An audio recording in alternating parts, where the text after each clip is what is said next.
Hey guys, what is up? Welcome back to a brand new video on the channel. This one's gonna be kind of like a part 2 to my last video, so if you haven't checked that out already, I consider that you do, or else you're not really gonna be able to pick up where I like left off, I guess. So Sonic 2, good movie. Go watch it. I'm gonna like start this off by saying, if you haven't watched it, go watch it because there are gonna be spoilers in this. This entire video is a spoiler video. So for the like 4 of you that actually care about the spoilers for the Sonic 2 movie, click off right now and go watch it. So in the last video, I pretty much just covered like my basic thoughts on the movie and stuff, and how I felt going into it, how I felt leaving the theater. Overall, I mean, Sonic 2 is a great movie, great, fantastic movie. Go watch it if you haven't already. It's like it's the best video game movie I've seen ever, probably. That is entirely biased and entirely opinionated. You don't have to agree with that standpoint, but that's how I feel about it. Today we're pretty much going to talk about like the end of the movie, how all that kind of went down, and how I felt about it and stuff, because I didn't get to that in my last video. So pretty much, you know, the entire like plot premise of the movie is, you know, Sonic's like, you know, like getting used to Earth. He's with his family and stuff, and then he meets Tails, and then Knuckles shows up, and it's like, oh, there's Tails and Knuckles, and then Eggman does some stuff, and yeah, that's pretty much like about it. They're looking for the Master Emerald. They find the Master Emerald. Big battle at the end of the movie. Blah blah blah. So let's get to that big battle at the end of the movie, where Eggman uses the power of the Master Emerald to essentially create whatever he wants. And so he decides to create a giant version of like one of his like mech robots from the Sonic Adventure series. Actually, I don't know if it's from Sonic Adventure or if it's from Sonic Heroes, but it looks like one of those like newer, like modern style models, which I think it was pretty cool to see in the movie. The biggest part about this scene was not only Sonic and Knuckles and Tails teaming up together, but it was also the first like visualization of, or the first mention, in all honesty, of Super Sonic. And seeing Super Sonic come out and fight Eggman was like really, really awesome to see. Like seeing that on the big screen just made me like jump for joy. Like I was so happy, so excited to finally see Sonic like in his supersonic form. Like that's such a huge deal for the franchise. And another thing I did want to get into was the whole concept of the Master Emerald in this film. Is definitely like a lot different, I guess, than the original Sonic games kind of introduce it. Like instead of introducing the Chaos Emeralds first to make the Master Emerald, they introduced the Master Emerald first, which I'm like, okay, that's, you know, I mean, I get it. I mean, you're skipping a lot of the important stuff about the Master Emerald, and we already had the Master Emerald like right in front of us. So it's just very interesting how that was introduced. I can't really say I expected them to just be like, oh, there's the Master Emerald right there. It's like, okay, there it is. I think the Master Emerald's really interesting. Like, it's interesting how the Master Emerald, compared to like the games and stuff, the Master Emerald is huge in the games. Like, almost the size of like Sonic and Knuckles. Like, it's massive. And each Chaos Emerald is about the size of what the Master Emerald is in the movie. So seeing the Master Emerald kind of break apart and seeing all those little Chaos Emeralds in there, like they're all like penny or quarter size, which I thought was like definitely different. I can't say I really expected that. One thing that about the Master Emerald that they did like towards the end of the movie was, after Sonic became Super Sonic, all the Chaos Emeralds scattered throughout the galaxy or universe or whatever they refer to it as in this movie. And, you know, that opens up a lot of interesting storylines that could be in Sonic 3. We're not there yet. We'll get to that later in the video. I think Eggman was like pretty sick in this movie. I haven't talked about Eggman that much, or Jim Carrey's performance, but Jim Carrey does a really good job as Eggman. Like he's truly the only person that will like fit that role, and the producers feel that way as well, because one of the producers came out and said that if this is Jim Carrey's last role, because Jim Carrey is rumored to retire after this movie, then they wouldn't recast Eggman for Sonic 2.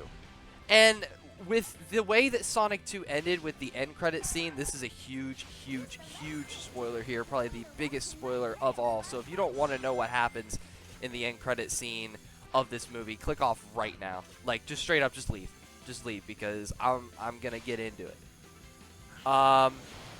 If Eggman leaves and the main villain or main, like, antagonist or anti-hero of Sonic 3, like, Shadow can carry himself. Shadow can carry himself because of the way that everything was kind of introduced in that movie.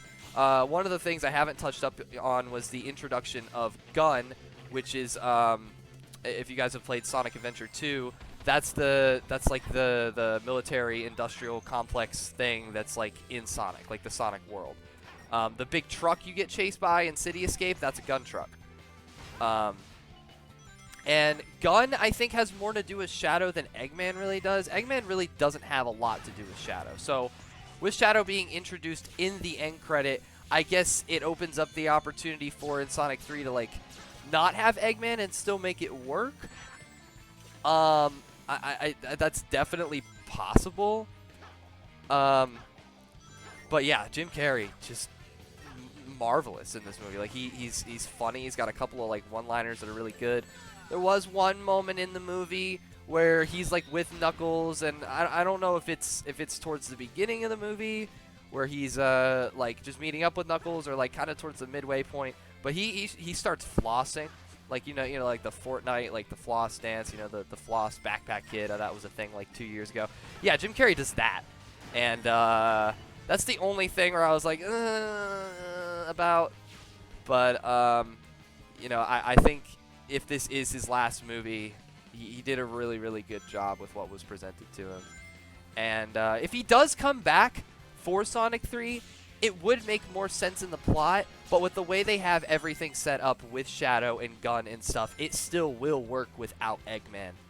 Which is, like, it is sad, that Jim Carrey could potentially be retiring from acting, because there are so many movies that he's been in that have just been, like, so iconic, like The Grinch and, like, a bunch of other movies, Ace Ventura.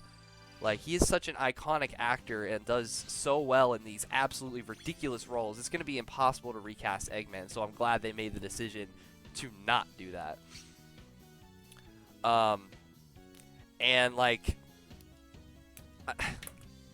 I'm just, like, I'm so speechless when it comes to, like, talking about, like, Jim Carrey and Eggman, because, like, I wasn't, like, blown away, but it's, like, the absolute perfect role for Jim Carrey. And, like, I'm really glad that we got the opportunity to see him play Dr. Eggman. Like, that was super cool. With that being said, though, Sonic 3 does have a lot of potential. Sonic 3 opens up the opportunity to introduce a bunch of new characters. I think a possible, like, prediction for Sonic 3 in the plot, without Eggman would be, like, like Gun kind of, like, awakens Shadow and tries to use him as a weapon to stop Sonic. And then Gun, instead of, like, Eggman, like, creating Metal Sonic, maybe Gun creates Metal Sonic, and he's the real villain of the movie, and everybody has to team up to fight Metal Sonic. That's one prediction. Is that a likely prediction? I don't know. I honestly, like, thought in the end credit scene of this movie that they wouldn't have revealed Shadow. I honestly thought they would have revealed Metal Sonic instead, because in terms of, like, the timeline that they were, like, going on with the games, like, they were just reaching to the point of, like, Sonic 3 and Knuckles, and then right after Sonic 3 and Knuckles is Sonic CD, or at least I think it's Sonic CD, where Metal Sonic's the main villain. What I'm trying to get at here is, like, Shadow, I guess if you're trying to make a quote-unquote Sonic cinematic universe, I wouldn't have expected Shadow to be revealed so early on. But I guess, like, if you consider the fact of, like, maybe Sonic 3 will be the last Sonic movie, or, like, they don't know how many Sonic movies realistically they're going to be able to make, so they're just kind of, like, dishing out the characters just to see what feels right and stuff like that. Um, it makes sense why Shadow's in the end credit scene, but overall, it did shock me that he was introduced like really, really, really early.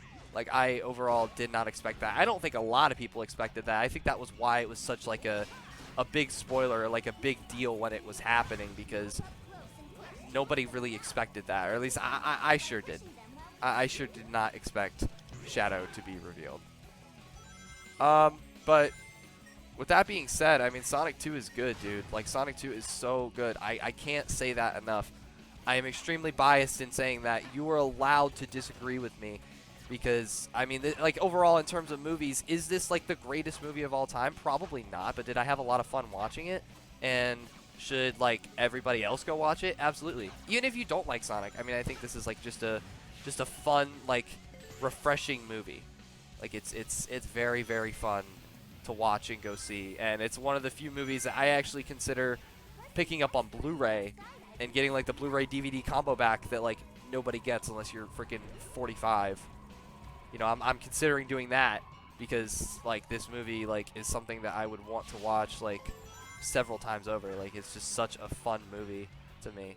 Like more fun than the first Sonic was. And the first Sonic was good. Like I think going through with the whole like redesign of Sonic and making that all nice and, you know, doing a bunch of stuff related to that, like that was cool. But this movie like really just knocked it out of the park for me. It's just like so many unexpected like good things came out of this movie for me, and I'm really like glad for that, because that was it was really nice to see in theaters. So with that being said, that's gonna do it for this one. Hope you guys stay safe. It's kind of brutal out there, so you know, just make sure you're all right.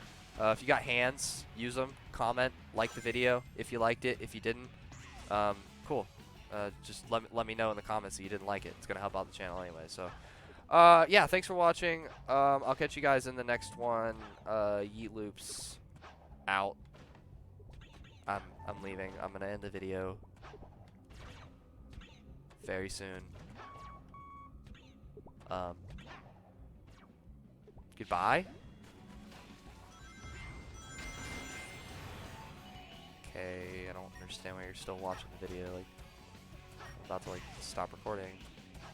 Kind of got through all my major points. Like, what are you doing? Go watch Sonic 2 or be incredibly disappointed with yourself. Bye.